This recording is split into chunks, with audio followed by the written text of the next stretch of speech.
아브라함이 이스마엘을 태어났을 때 그때 나이가 86세였습니다. 그리고 13년이라는 세월이 지나서 이삭을 갖게 되었죠. 그로부터 13년 후 하나님이 아브라함과 다시 계약을 맺습니다. 아직도 하나님은 아브라함과 남은 뭔가가 있는 것이 아닌가라는 거에 대해서 다시 한번 확인할 수 있는데, 뭐가 있는가? 아브라함과 남은 소망이 있다. 그 소망이 무엇인가? 이 할례를 통해서 하나님께서 우리와 맺은 언약이 다시 한번 건재함을 재확인하는 본문이 오늘 본문이라고 이야기할 수 있습니다. 제가 늘 얘기하듯이 모든 인간관계는 언약관계입니다.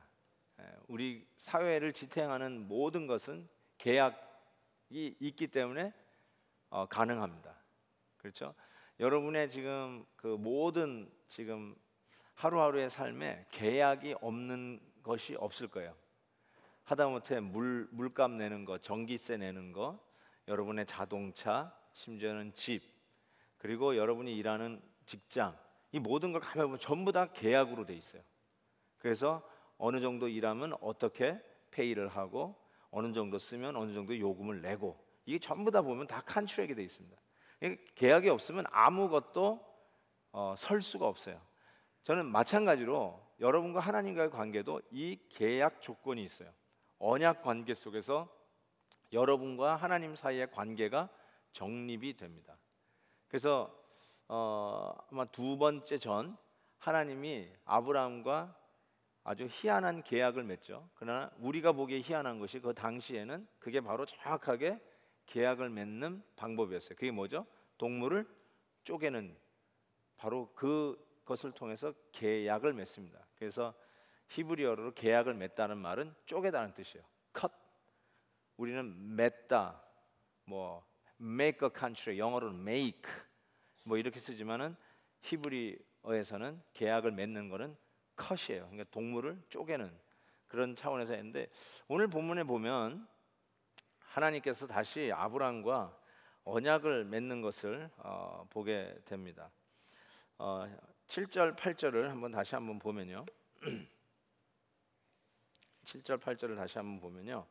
내가 내 언약을 나와 너 및 대대 후손 사이에 세워서 영원한 언약을 삼고 너와 내 후손의 하나님이 되리라. 내가 너와 내 후손에게 네가 거류하는 이 땅 곧 가나안 온 땅을 주어 영원한 기업이 되게 하고 나는 그들의 하나님이 되리라 라고 말씀합니다.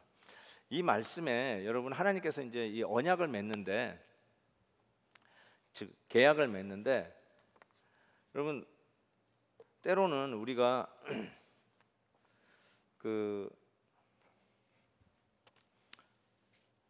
항상 계약을 맺으면 쌍방 계약이잖아요. 그리고 두 사람이 주고받는 게 얼추 비슷하잖아요. 그렇죠? 여러분이 쓴 만큼 가격을 내는 거죠. 무상으로 공급하는 것도 아니고, 그리고 왕창 막 폭리를 취하면서 여러분에게 요금을 크게 때리는 것도 아니고요. 그러니까 항상 그런 쌍방의 어떤 평등한 대등한 관계 속에서 계약을 맺습니다. 그런데 지금 하나님과 지금 아브라함과의 이 계약을 보면 실은 동물 쪼개는 계약에서도 이게 서로 대등한 관계가 아니잖아요.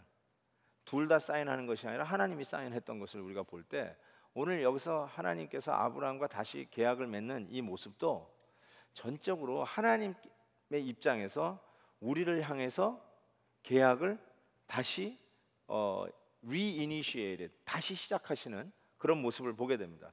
그러니까 우리가 다시 맺자라고 요구한 게 아니라 하나님께서 이 계약을 다시 맺자라고 요구하십니다. 계속 흔들리는 우리의 관계 속에서 이제는 계약 파기해야 되는 이런 마당에서 하나님께서 다시 한번 흔들림이 없이 계약을 하는 이 모습은 하나님께서 우리를 향한 그 은혜와 강권적인 역사가 얼마나 위대한지를 보여줍니다. 비등한 관계 속에서 나누는 계약, 그래서 이 정도 하고 하는 서로 니고시에이션, 협상하는 차원에서의 언약이 아니라 하나님의 입장에서 거의 일방적으로 우리를 향해서 너는 완전하라, 나는 네 하나님이 되겠다, 이것을 너와 내 대대 후손 사이의 영원한 언약으로 삼겠고 나는 그 후손들의 하나님이 되겠다. 그리고 이 가나안 땅 일경을 너에게 영원한 기업이 되게 하고 나는 그들의 하나님이 되겠다. 이건 완전히 일방적으로 하나님께서 다시 아브라함에게 내가 이 계약을 확실하게 지키겠다 하면서 약속하는 작업입니다. 이런 걸 가지고 너무 불공평하다라고 생각하시는 분도 있을 거예요. 이거는 우리의 의사가 반영되지 않은 거다라고 생각할 수 있을지 모르지만, 여러분, 우리 나라와 나라의 사이에서도 계약은 이 강국과 약국의 그 사이에서의 계약이지 않습니까? 그래서 강국의 왕은 결단코 지나가지 아니하고 약소국가만 지나가게 돼 있다는 걸 사실을 생각해 볼 때, 이번 케이스도 역시 하나님께서 이럴 이유도 없고 아쉬울 것도 없는데 하나님께서 거의 일방적으로 다시 이 계약을 확인하는 작업에서 언약을 맺고 계시다는 것이죠. 그런 의미에서 우리의 입장에서 생각할 때 이거는 파기되는 순간의 멸망인데 하나님께서 다시 이 계약을 지켜주시겠다 약속하심으로 우리는 그 은혜를 체험하는 순간이죠. 그래서 예를 들어서 가인의 경우를 한번 보시면요, 여러분, 가인이 무슨 문제가 있습니까? 가인이 왜 그의 제사가 하나님 앞에 연락이 되지 않았습니까? 아벨의 것은 받으셨지만 가인의 것은 받지 않으셨다고 그러는데, 실은 가인의 제사가 아벨의 제사보다 열등한 것은 아니었거든요.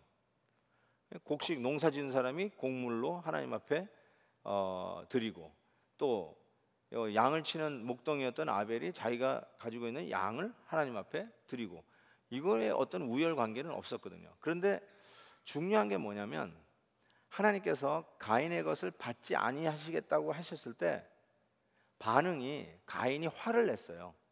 어찌해서 내 거를 안 받냐. 진짜 거기서 여러분의 입장에서 한번 가인의 입장으로 한번 되돌아가 보면, 여러분이 하나님 앞에 오늘도 이렇게 예배를 드렸다고 치십시다. 그게 가인의 예배든 아벨의 예배든 여러분이 오늘 이렇게 예배를 드렸는데, 하나님께서 이제 여러분 예배 드리고 가는데 뭐 헌금도 다 하고 뭐 앞에 나와서 특별 찬양도 다 하고, 열심히 기도도 하고 했는데 하나님께서 여러분에게 하는 말이, 난 오늘 너의 예배를 받을 수 없다라고 얘기했어요. 오케이?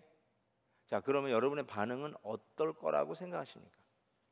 한번 가만히 생각해 보세요. 여러분이 정말 아침 일찍 일어나서 목욕제게 하고, 헤어 드라이 해가지고 머리도 잘 만지고, 자매님들은 화장도 예쁘게 해가지고 완전 변장을 하시고, 그 다음에 예쁜 옷 입으시고, 남자분들도 그냥 깨끗하게 하고 좀 콜론도 좀 바르고, 양복도 입고, 그리고 지난 헌금도 잘 아주 빳빳한 돈으로, 아니면 그냥 깨끗하게 체크를 써가지고 헌금도 미리미리 그냥 집에서 준비 다 해가지고, 어젯밤에 그냥 만땅 가스도 넣어놨겠다 그러면서 깨끗한 차를 몰고 멋있게 우리 교회에 와가지고 예배를 드리고 정말 했는데, 하나님께서 여러분에게 하는 말이, 내가 너의 예배를 받을 수 없다라고 치십시다. 그렇게 얘기하셨다고 칩시다.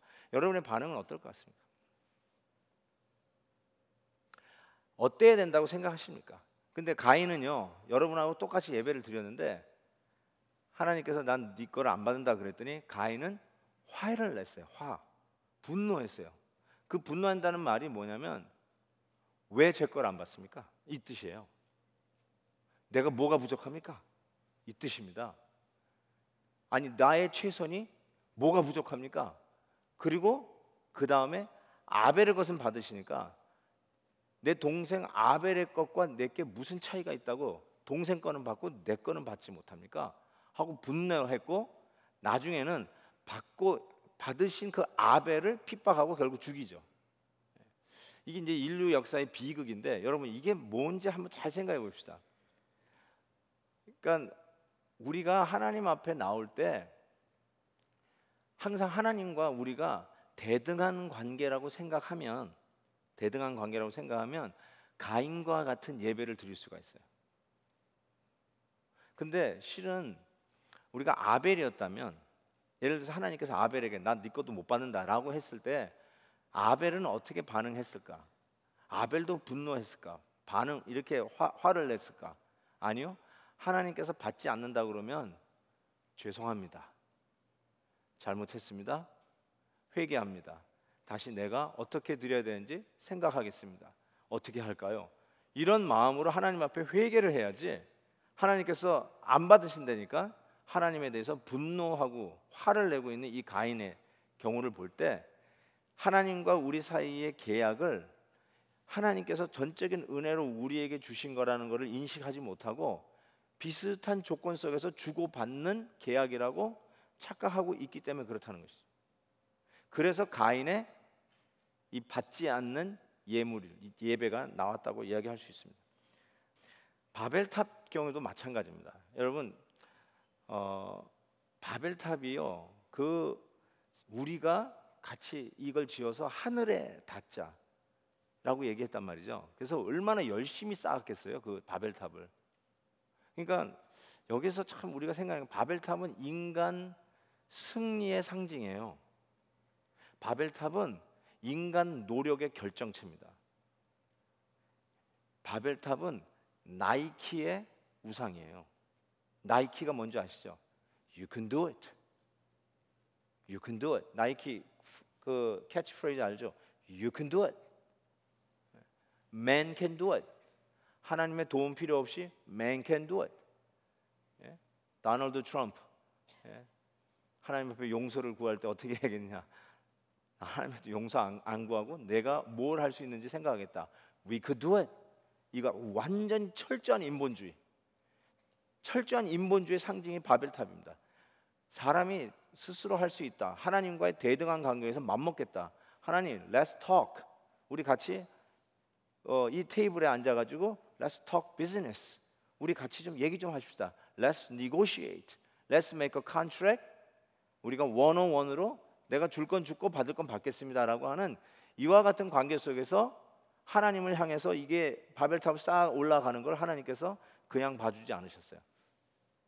바벨탑을 허무시는 하나님.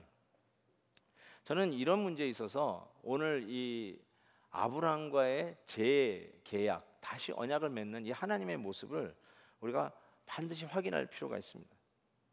하나님의 방법은 그런 의미에서 저는 고린도전서 1장 27절 29절 말씀을 한번 보기로 원하는데, 하나님은 이러한 세팅을 해서 언약을 맺는다는 걸 아셔야 돼요. 하나님께서는 세상에 미련한 것들을 택하사 지혜 있는 자들을 부끄럽게 하려 하시고, 세상에 약한 것들을 택하사 강한 것들을 부끄럽게 하려 하시며, 하나님께서 세상에 천한 것들과 멸시받는 것들과 없는 것들을 택하사 있는 것들을 폐하려 하시나니 이는 아무 육체도 하나님 앞에서 자랑하지 못하게 하려 함이라 라고 했습니다. 여러분, 이것이 하나님의 우리에게 은혜를 베푸시는 전제라고 저는 얘기할 수 있을 것 같아요.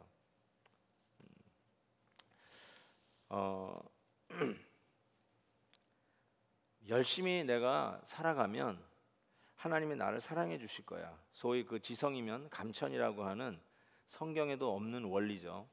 지성이면 감천. 하나님하고는 그렇게 컨트랙 맺는 게 아닙니다. 지성이면 감천이라면 그게 바벨탑이에요, 실은. 그리고 하나님을 감동시키지 못하는 그 모든 것들은 자기보다 못한 것들이에요.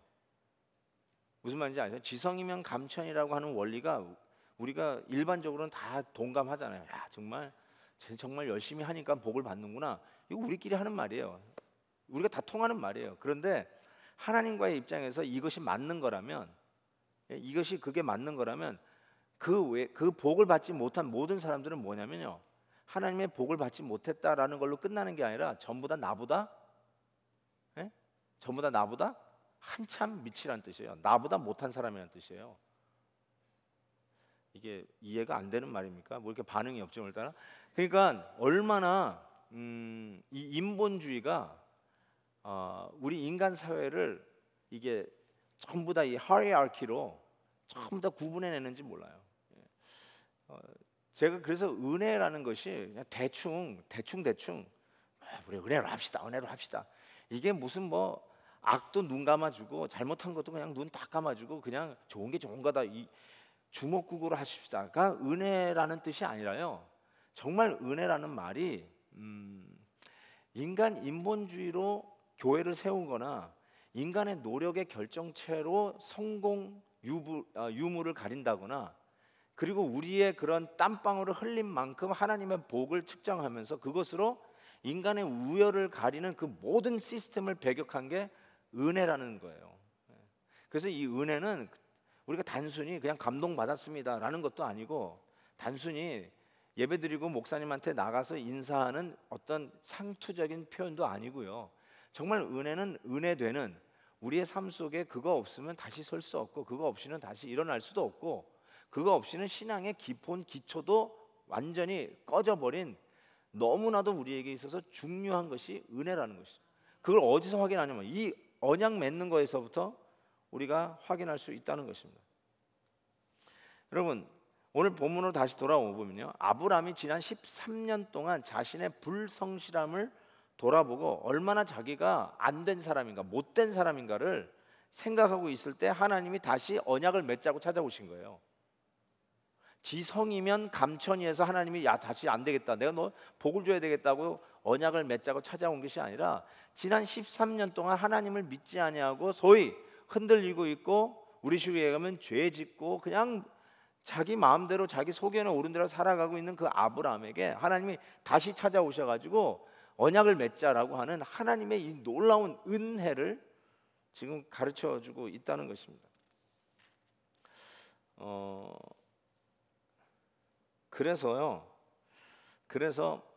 은혜를 누가 더 참 감격적으로 받냐면요, 자기가 참 부족한 죄인이라는 거. 이 아브라함처럼 14년 동안 하나님의 말씀을 못 따랐는데 찾아오시는 하나님이 그냥 한 방에 날려버릴 줄 알았는데, 다시 언약을 맺자라고 하는 그 하나님 앞에서 너무너무나 낮아지고 겸손해진 자, 그런 자가 하나님의 은혜를 체험합니다. 그래서 교만하고 섰다 생각하고 나는 괜찮다고 생각하는 사람은 절대로 은혜를 받을 길이 없어요. 그래서 오히려 사회적으로요, 죄인으로 낙인 찍힌 사람이 자기가 죄인인 줄 알아요. 그 뭐 사회적으로 찍어버렸으니까 그래서 나는 맞아 죄인이야. 그런데 사회적으로 죄인이라고 낙인 찍히지 아니하고 감옥에 한 번도 안 가보고 소위 별을 한 번도 안 달아본 저와 여러분 같이 정말 근사하고 교양 있고 교육도 잘 받고 그리고 이렇게 좋은 교회도 다니는 아주 근사한 분들, 사회에 아주 유익이 되고 여러분 같은 분만 있다면 정말 이 도시가 더 멋진 도시가 될 것 같은 저와 여러분들은 실은 죄인이라는 것을 깨닫기가 이미 감옥 안에서 죄인이라고 이런 낙인이 찍힌 사람보다 훨씬 더 어렵다는 걸 아셔야 돼요. 성경에 보면 바리새인보다 세리, 이미 죄인이라고 낙인 찍힌 사람이 훨씬 더 하나님의 은혜를 먼저 접하고 먼저 깨닫습니다. 아니 오히려 바리새인은 의롭다라고 생각하고 사회에 빛이요 덕이요 뭐 정말 칭찬받는 그 사람들은 우리 예수님께서 가장 많이 신랄하게 비판하고 그들을 향해서 잘못된 신앙을 지적한 그 무리들이었다는 걸 생각해 보면, 우리가 다시 한번 이런 본문을 통해서 우리가 깨닫는 게 뭐냐면, 야 정말 우리가 어떤 상황 속에서 하나님이 나와 계약을 맺고 있는지를 깨달아야 된다는 거죠. 계약 맺을만 하니까 나하고 계약 맺으셨겠지가 아니라는 거죠. 하나님도 나를 통해서 뭔가 얻을 수 있을 것 같으니까 나하고 계약을 맺자는 거겠지라는 착각을 제발 하지 말아야 되는 거예요. 제발 하지 말아야 돼요. 그런데 우리는 자꾸 이 신앙생활에 나도 모르게 이런 희한한 바리새적인 옷이 겹겹이 쌓일 때가 있어요. 정말 계속 이거를 좀 벗어내는 작업. 그래서 리마인드 하는 게 어디냐면 강단이죠. 강단에서 이걸 리마인드 하는 거죠. 말씀을 계속 들을 때 자꾸 깨닫는 거죠. 아 그렇지. 그래서 나도 모르게 입고 있는 위선과 이 바리새적인 옷을 계속 하나님 앞에 겸손히 버려야 한다는 사실이에요. 그런 의미에서 하나님께서 이 은혜의 언약을 다시 체결하시면서 오늘 보니까 이름을 드디어 바꿨어요. 아브람에서 아브라함으로 이름이 바뀝니다. 그렇죠? 이 이름이 바뀌는 것이 굉장히 의미가 있어요. 뭐 사울이 바울 되는 거 굉장히 의미가 있잖아요. 야곱이 이스라엘 되는 거 나중에 나오겠지만 그 이름 바뀌는 것이 굉장히 중요한 것을 이야기합니다. 이름이 바뀐다는 것은 예를 들어서 여러분 언제 이름 바꾸신 적 있나요? 난 이름 바꾼 적 있다. 한번 손 들어보세요. 난 이름 바꾼 적 있다. 이름 바꾸셨어요? 저기도 있고. 여러분 언제 왜 이름을 바꿨어요? 왜 이름을 바꿔요? 뭘 계기로 해서 바꾸죠? 네? 장명소에서 이 이름 살고 가다는 단명하니까. 그렇죠? 그래서 이름 바꾸셨죠. 제가 화교를 다녔잖아요.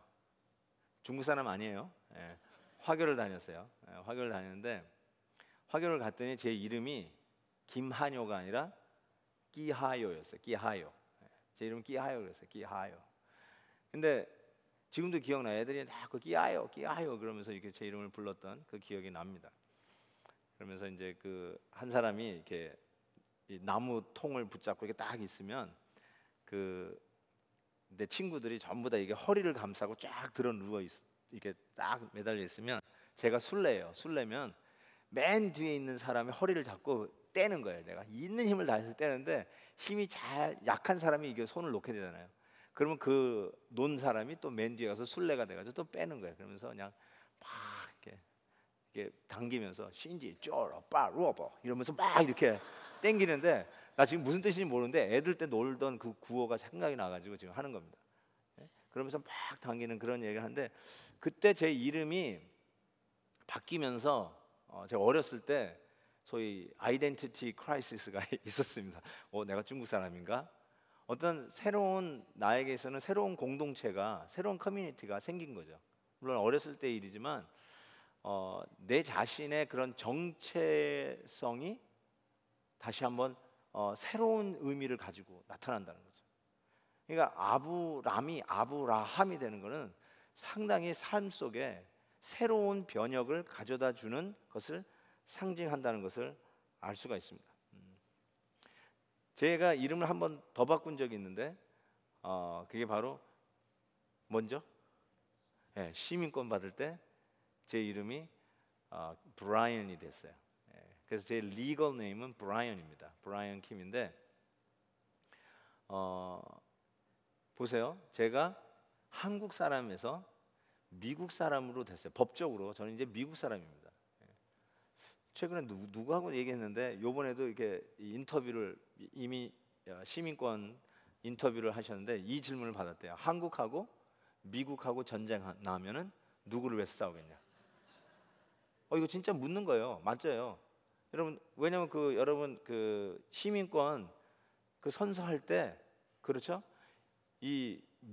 이전에 내가 가지고 있었던 allegiance 그렇죠? 동맹 우리나라죠. 대한민국이죠. 이걸 전부 포기하고 이 미국을 위해서 이제 내 나라가 된 이 미국을 위해서 그 어떤 적하고도 싸우겠다라고 하는 서약을 하잖아요. 그렇죠? 근데 여러분 한번 생각해 보세요. 제가 만약에 한국하고 미국이 싸움을 붙으면 저는 이미 미국을 위해서 저 한국과 미국의 적이 되는 한국과 싸울 것을 서약하고 이름이 한효에서 브라이언으로 바뀐 사람이에요. What's your name? 그러면 My name is Brian 그래야 되는 거예요. 그러니까 나의 충성해야 할 대상이 바뀌고 내가 살아가야 할 목적이 바뀌는 것을 의미합니다. 그게 이름이 바뀌는 것에 대한 의미라는 것을 이야기할 수 있습니다. 그래서 실은 이와 같은 이름을 바꾸고 그 다음에 옛날에는 짐승을 쪼개했는데 우리 식으로 하면 도장을 찍었는데 이번에는 어떻게 하는가 봤더니 할례를 하는 거예요. 할례. 할례가 뭐냐면요, 남자의 생식기를 의 표피를 자르는 것이 할례입니다. 그러니까 뭐라고 그럴까요? 우리식으로 얘기하면 좀 멋있게 하려면은 이렇게 딱 이 언약을 딱 하고 마지막 사인하는 부분에 탁 칼을 하나 뽑아가지고 손가락에 촥 해가지고 툭툭툭툭 떨어지는 그 피로 쫙 한번 사인을 하는 걸로 하면 얼마나 폼나겠어요. 근데 남자의 생식기에 표피를 자르는 것으로 언약에 사인을 남겼어요. 그것은 어떻게 보면 가장 사람에게 있어서 프라이빗한 부분이잖아요. 은밀한 거잖아요. 굉장히 사적이고 남들에게 막 이렇게 익스포즈하는 게 아니라 숨기고 은밀하고 이게 드러나지 않는 아주 조용한 은밀한 것이라고 이야기할 수 있을 거예요. 이게 무슨 의미를 갖냐면요, 언약을 맺을 때 아까 얘기한 것처럼 이름을 바꾸는 것은 삶의 목적과 나의 충성의 대상이 바뀐다는 뜻이잖아요. 그런 의미에서 할례를 가장 은밀하고 사적인 부분에 했다는 말은 바로 그 여러분의 대상이, 충성의 대상이 바뀌고 삶의 목적이 바뀌는 영역이 겉으로 드러나는 부분만 있으면 안 되고요, 그건 당연한 것이고 남들이 보지 않는 가장 은밀하고 사적인 부분까지도 이 언약의 영향력, 언약이 미치는 그 영역은 바로 그런 은밀한, 남들이 보지 못하고 상상도 하지 못하는 가장 어쩌면 하나님과 나만이 아는 그 부분까지도 이 언약은, 이 약속은 그 영향권 안에 들어간다는 사실이죠.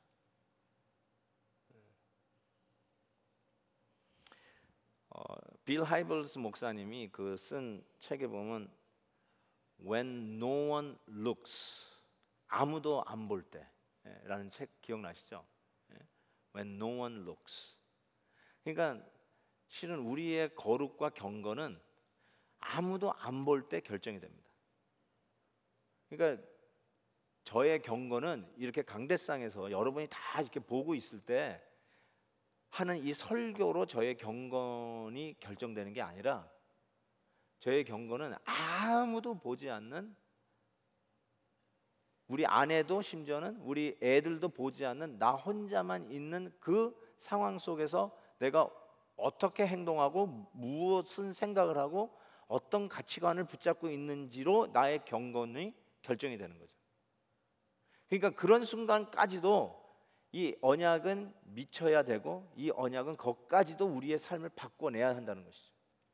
그러니까 여러분이 예수 믿는다고 해서 여러분의 타임 스케줄에 주일날 뭐 9시 혹은 11시 예배에 나오는 것으로만 영향을 미치는 게 아니라 실은 이 예수 그리스도를 믿는 크리스천이 된다는 말은 이름이 바뀌는 이 놀라운 다이나믹은 여러분이 아내를 대하는 태도, 남편을 대하는 태도, 자녀들에게 하는 말씨, 이웃집하고 대하는 여러분의 얼굴 표정까지도, 심지어는 여러분이 혼자 보는 TV, 혼자 하는 웹사이트, 인터넷, 이런 가장 은밀해서 누가 안 볼 때 내가 하는 그런 부분까지도 이 언약은 그 영향권 안에 그 모든 게 다 들어간다는 거예요. 언약을 맺으면 그것도 변해야 된다고. 그것도 가치관이 변하고 하는 이유가 변하고 목적이 변하고 방법까지도 다 변해야 한다는 것이죠. 그러니까 여러분, 말씨도 변해야 돼요. 예수 믿으면 여러분이 옛날 거칠었던 말투도 변해야 됩니다. 사투리를 바꾸라는 말은 아니에요. 뭐 사투리까지 하는 것까지는 어떻게 바꾸겠어요. 그렇지만 말투는, 애티튜드는 변해야 된다고 저는 생각해요. 그냥 괜히 저는 원래 이래요 그러면서 그냥 막 하는 분이 있는데 아니에요. 예수 믿으면 원래 그래요 하는 게 바뀌어야 돼요. 왜요? 이름도 바뀌고 그리고 가장 은밀한 부분에 할례를 하면서 내가 하나님의 언약을 지키고 언약 백성이라는 사인을 흔적으로 남기기 때문에 그래요. 그러니까 뭐 이런 표현까지 해서 죄송하지만 강단에서 부부 사이의 섹스 라이프도 바뀌어야 돼요. 그런 의미에서. 뭐 그런 것까지, 그런 것까지 가는 게 할례예요. 생식기에 자르잖아요. 생식기를 자르잖아요. 가장 은밀한 부분을 다 자르잖아요. 그러니까 여러분의 은밀한 성생활도 실은 하나님의 언약 백성이 되면 하나님이 원하시고 기뻐하는 대로 바뀌어야 된다는 거예요. 가장 몰래 아무도 안 보니까 폭력을 행한다든지 자기의 이기심을 충족시키는 현장이 된다든지 그래서는 안 된다는 것이죠. 모든 생활의 영역 속에 안 보는 부분까지도 하나님의 언약은 반드시 영향을 미쳐야 한다는 것을 가르쳐주고 있습니다. 그러니까 여러분 안 미친 것 전혀 없네. 정말 안 미친 게 하나도 없어야 돼요. 집을 살 때에도, 자동차를 살 때에도, 배우자를 고를 때에도, 학교를 고를 때에도, 직장을 고를 때에도 뭐가 있을까요? 여러분이 그 몰에 가서 쇼핑을 할 때에도 실은 그 모든 삶의 영역 속에 그런 부분까지도 이 하나님의 언약 백성이 된 자들은 그것이 영향을 미친다니까요. 뭘 사야 되고 어떻게 써야 되고 어떻게 쇼핑해야 되고 자녀들에게 어떻게 교육해야 되고 이 모든 영역에 다 영향을 미치게 되어 있다는 것입니다. 또 좋은 일이 있을 때만 신앙의 효력이 발산하는 것이 아니라 우리 삶 속에 어렵고 힘든 일이 있을 때에도 신앙은 효력을 발생해야 됩니다. 좋을 때만 신앙생활하는 것 같은 분들이 있어요.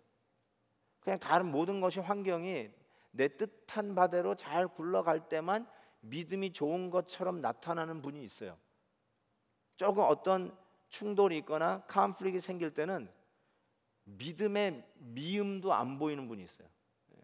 갑자기 신앙이 사라지는 것 같은 그런 일이 있어요. 여러분, 그거는 어떤 의미에서는 언약의 효력이 거기까지 미쳐야 되는데 그 부분까지 어떤 갈등의 현장까지 미치지 못하는 거예요. 믿음이 거기를 뚫고 못 들어가는 거죠.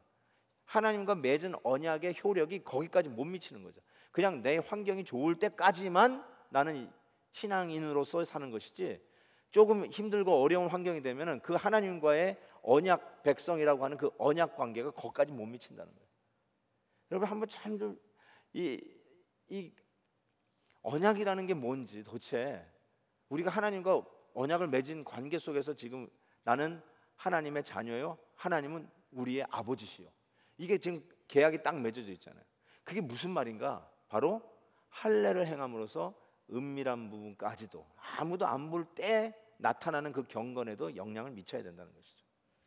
그래서 고린도후서 10장 5절에 보면 이 모든 이론을 무너뜨리며 하나님을 아는 것을 대적하여 높아진 것을 다 무너뜨리고 보세요. 모든 생각을 사로잡아 그리스도에게 복종하게 하느니라. 모든 생각을 사로잡아 그리스도에게 복종하는 거예요. 그거 하셔야 돼요, 여러분. 철저하게 이거 하시는 거예요. 지난주에 제가 설교를 하면서요, 3일 전에 설교를 하면서 크리스찬입니까에 대한 객관적 데이터, 객관적 에비던스로 사도 요한이 제시하는 것을 하나님의 계명을 지키는 것과 형제 사랑이라고 제가 말씀을 드렸어요. 근데 그 부분에 있어서 우리가 많이 넘어지기 때문에 실은 크리스찬이 아닌가라고 하는 이 회의가 저는 여러분들에게 구원의 확신을 흔들어 버리려고 그 메시지를 전한 게 아니에요. 제가 전하는 의도를 다시 한번 말씀드릴게요. 제가 느끼는 우리 신앙생활의 가장 큰 문제가 뭐냐면 복음을 복음되게 안 한다는 사실이에요.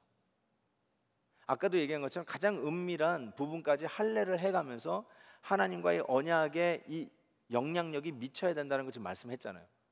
그런데 우리가 조금 신앙생활 하다가 예를 들어서 이제 형제 사랑, 형제 미워하면은 가짜라고 그랬으니까 형제를 미워하는 상황이 벌어진단 말이에요. 그런데 그런 상황 속에서 복음으로 승부를 안 걸고 내가 배운 이 하나님과의 언약을 맺은 이 언약 백성으로서의 하나님과 맺은 언약을 거기다가 집어넣고 이걸 어떻게 하는가 그거 가지고 씨름을 안 하고 진짜 복음 가지고 한번 씨름 안 해보고 그 순간에는 전부 다 상식, 통밥, 인간적인 그런 세상 사람들이 생각하는 그걸로 다 돌아가 버려요.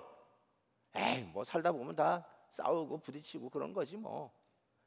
에이, 그냥 1부 예배에서 부딪히면 2부 예배 가고, 2부에서 부딪히면 3부 예배 가고, 3부 예배 부딪히면 그냥 청년 예배 가서 젊은 척해. 이상하게 이렇게 사람들이 변해가는 거예요. 그러니까 실질적으로 가장 미쳐져야 할 그 언약의 영향력이 거기서 그냥 스탑돼 버리고 상식선에서 끝나버린다는 거예요, 자꾸.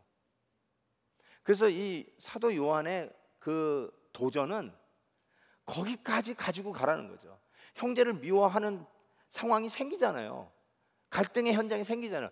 그 순간에 세상 사람 통밥으로 가지 말고, 상식으로 가지 말고, 예수 믿는, 즉 하나님과의 언약 백성이라면, 구원받은 백성이라면 내가 받은 이 구원의 놀라운 능력이 이 순간에도 영향을 미치도록 그 앞에서 하나님이 뻥 뚫리는 그런 은혜를 주실 때까지 무릎을 꿇고 기도하고, 안 되면 다시 십자가 앞에 가서 무릎을 꿇고 그 은혜를 젖어서 또 다시 가서 그 현장을 두들기고, 그래서 원수를 사랑하는 데까지 가라는 거죠.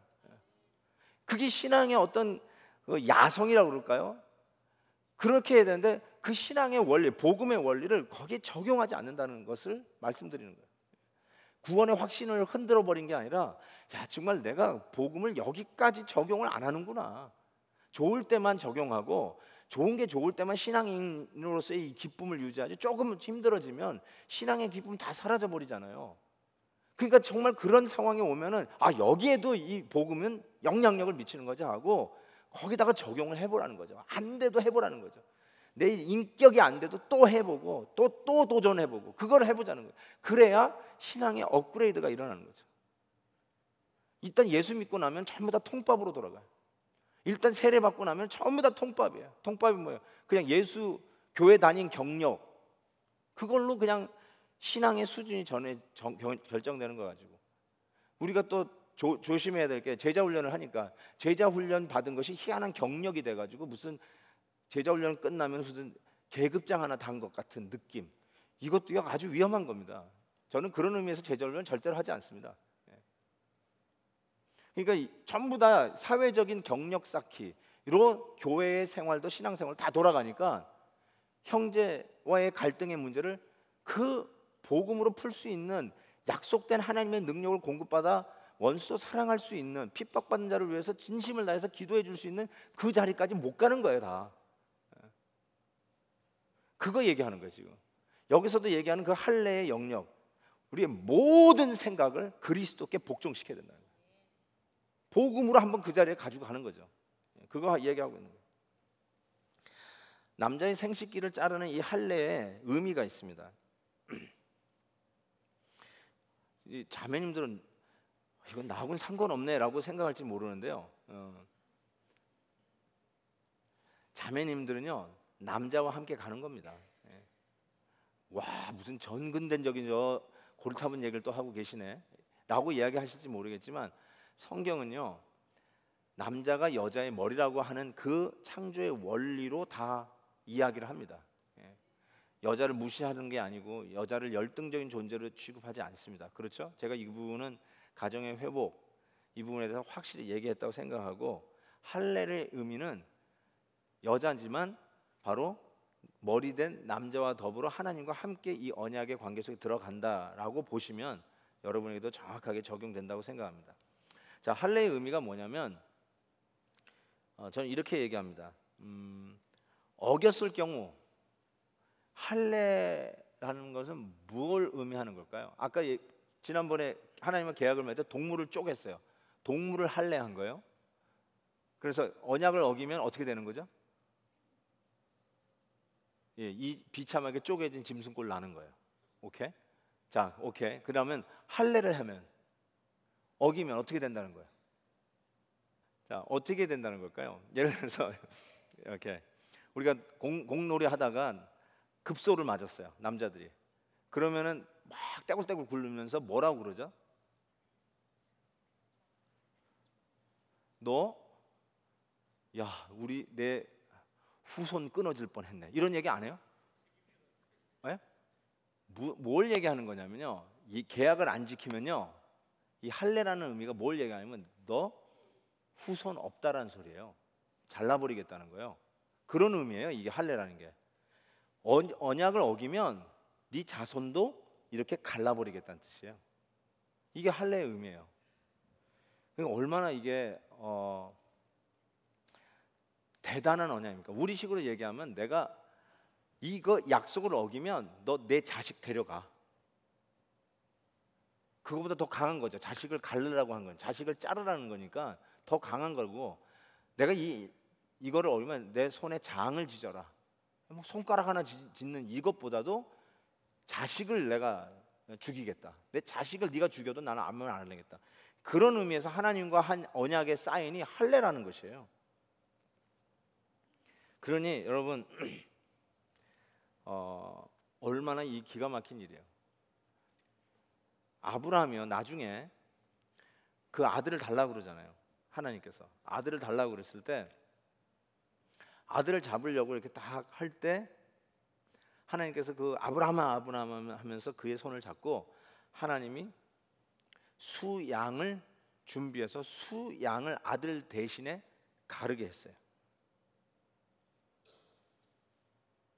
그래서 아브라함이 하나님과 언약을 맺을 때 할례를 행함으로써 너와 내 후손에게, 후손에 여러분이 아브라함의 후손이라면, 영적 후손이라면 이 언약에 여러분이 같이 들어가 있는 거예요. 지금 아브라함의 영적 후손인 저와 여러분들이 지금 여기서 얘기하는 하나님과의 언약의 관계 속에 같이 들어가는 거예요. 너와 너의 후손 대대로 나는 너의 하나님이 되겠다.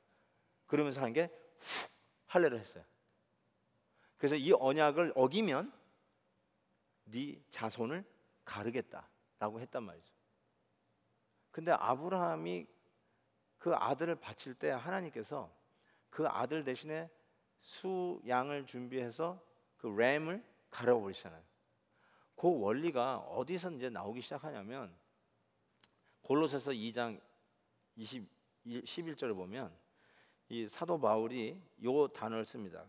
그 안에서, 하나님 안에서 너희가 손으로 하지 아니한 할례를 받았으니, 할례는 수술 집도 위에 손에 들려서 하는 거예요. 그렇죠? 곧 육의 몸을 벗는 것이요. 이게 뭐냐? 그리스도의 뭐예요? 그리스도의 할례니라고 했어요. 아, 예수님도 할례 받았지? 아, 그 얘기가 아니라 예수님의 할례가 아니라 그리스도의 할례예요. 그 뭘 얘기하는 걸까요? 그리스도 할례 이퀄 뭐죠? 한번 얘기해 보세요. 그냥 뭐요? 네, 십자가. 그래서 사도 바울은 예수님이 십자가에서 갈라지시는 거를 이렇게 표현해서 그리스도가 받은 할례라고 표현했어요. 할례. 자, 여러분 왜 예수님께서 할례를 받으셨을까요? 예수님의 가장 은밀한 부분을 잘라냈다는 뜻이 아니라 아브라함의 후손들을 위해서 하나님께서 할례라는 이 언약의 징표로 계약 관계에 들어간 여러분들을 위해서 여러분이 죄를 지어 언약을 파괴한 죄값으로 자식을 잡는데 하나님께서 당신의 독생자 예수 그리스도를 십자가에서 할례 갈라버리셨다는 뜻이에요. 그래서 사도 바울이 골로새서에서 우리가 손으로 하지 않는 할례, 사람끼리 하는 그런 할례가 아니라 하나님께서 갈라버리신 그리스도의 할례, 곧 십자가를 이야기하고 있어요.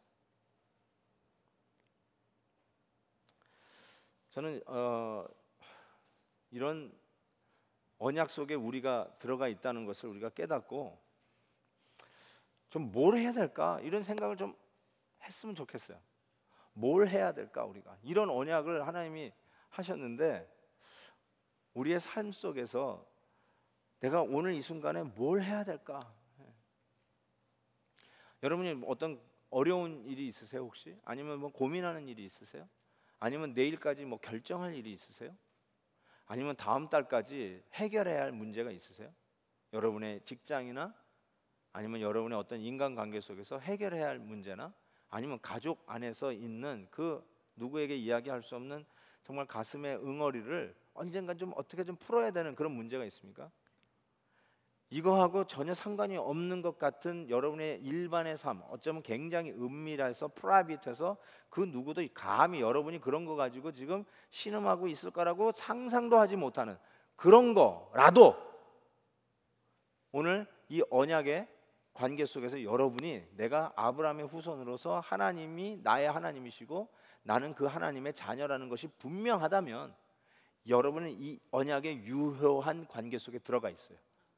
그러기 때문에 여러분을 위해서 하나님은 그 약속대로 당신의 자식을, 할례를 받은 그 약속대로 자식을 갈랐어요. 그게 십자가에서 그리스도를 할례했다는 뜻인데, 그런 가격을 치르면서 하나님이 여러분을 지금 여기까지 끌고 오시고 있다는 거예요. 이거를 여러분이 지금 고민하고 있는 그 누구도 알지 못하는 그 삶 속에 넣고 실험해 보세요. 거기에 답이 나와요. 거기에 답이 나와요. 하나님이 그 문제를 놓고 하나님 나를 위해서 이렇게 갈라지신 우리 주 예수 그리스도 안에서 내가 이 문제를 놓고 하나님 앞에 엎드립니다. 그때 답이 나온다니까요. 전혀 상관없을 것 같은 이 복음의 원리가 내가 지금 갈등하고 있는 이 문제, 내가 풀어야 할 이 숙제, 이 듀데이를 안 만나면 안 되는 이 문제도 이 복음의 원리가 적용이 된더라고요. 그래서 우리에게 지혜를 주시고 다시 눈을 뜨게 하시고 기적을 체험하는 그 순간이 우리에게 오게 하시고 하나님이 내 삶을 완전히 책임지셔서 문제가 아직 해결되지 않았다 할지라도 기도하고 눈 떠도 여전히 문제가 내 앞에 산더미같이 태산같이 쌓여있다 할지라도 기도 전과 기도 후에 나의 마음은 달라지는 거예요. 하나님이 내 마음을 지키시기에 마음이 평안한 거예요. 불안과 초조 속에 문제를 대하는 게 아니라 하나님이 나와 함께 하시고 이 모든 문제는 is in good hands, 하나님의 손에 있다는 걸 믿으니까 평강과 편안함으로 그 문제를 다시 직시하는 신앙적 믿음의 여유가 생기기 시작하고, 거기서 이 문제를 어떻게 풀어가야 되는지 지혜를 하나님께서 위에서부터 우리에게 부어주시는 것을 믿습니다. 복음은 그런 겁니다. 복음은 정말 믿는 자에게 하나님의 능력임을 믿습니다. 찬양하는데요, 정말 그런 의미에서 하나님은 우리를 한 번도 실망시킨 적이 없으신 분입니다. 오늘 이 찬양을 같이 한번 불러보기를 원하는데요, 정말 하나님은요 여러분을 언약의 관계로 여러분을 초대하신 이후로 한 번도 여러분을 실망시키신 분이에요. 내 배우자도 나를 실망시키고 내 배로 낳은 애도, 내 아들도 자녀도 나를 실망시킵니다. 그렇죠? 아니 심지어는 내 부모님도 자식을 노엽게 하는 실망을 주는 원인을 제공해요. 함께 신앙생활하는 우리 믿음의 공동체 안에서, 이 아름다운 교회 안에서도 서로 실망을 주고받는 일들이 잔혹 생깁니다. 그렇지만 하나님은 나를 한 번도 실망시킨 적이 없어요. 여러분, 그렇기 때문에 하나님을 향한 신앙은 놓으면 안 돼요. 사람과의 실망 때문에 하나님을 놓는 이 어리석은 일은 범하면 안 돼요. 정말로 사람과의 관계 때문에 하나님의 일을 망치는 일은 제발 하지 말아야 돼요. 하나님 한 번도 나를 실망시키신 없다는 이 신앙 고백을 하면서 다시 한번 하나님과의 언약 안에 내가 있다는 사실을 확인하는 시간이 되기를 바랍니다. 우리 한번 이 찬양을 합시다. 다시 한번.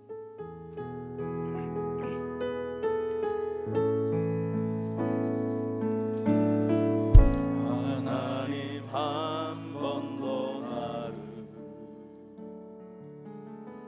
실망시킨 적 없으시고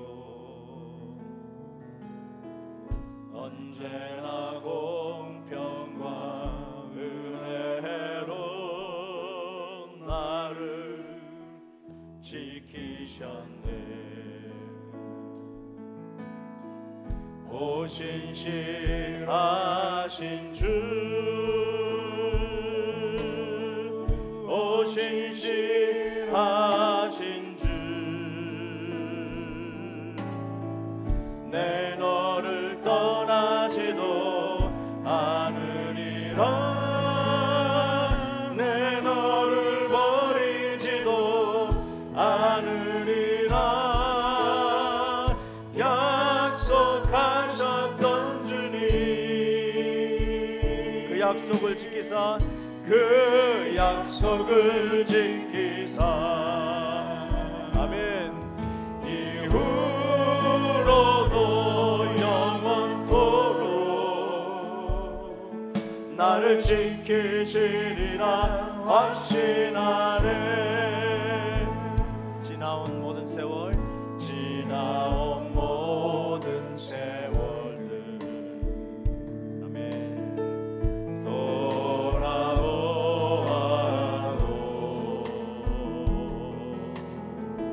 그 어느 것 하나 주의 손길 안 미친 것 전혀 없네. 오 진실하신 주, 오 진실하신 주, 내 너를 버라지고 않으리라. 내 너를 버리지도 않으리라. 약속하셨던 주님, 그 약속을 지키사 이후로도 영원토록 나를 지키시리라 확신하네. 한번 고개 숙여볼까요?